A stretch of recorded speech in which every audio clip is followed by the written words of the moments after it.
ভোর ৫টায় মৃত্যু, সকাল ৬টায় জানিয়ে দেওয়া হবে মাইকে, ৮টায় শেষ গোসল করানো হবে, ৯টায় তোমাকে নতুন কাপড়ে সাজানো হবে, জোহর নামাজের পরে তোমার আলিশান বাড়ি থেকে তোমাকে বের করে নেওয়া হবে, দুপুর ২টায় তোমার জানাজার নামাজ পড়ানো হবে, ২:৩০টায় তোমাকে মাটিতে দাফন করে দেওয়া হবে।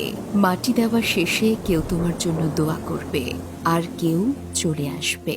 এই তো তোমার জীবনের শেষ আয়োজন।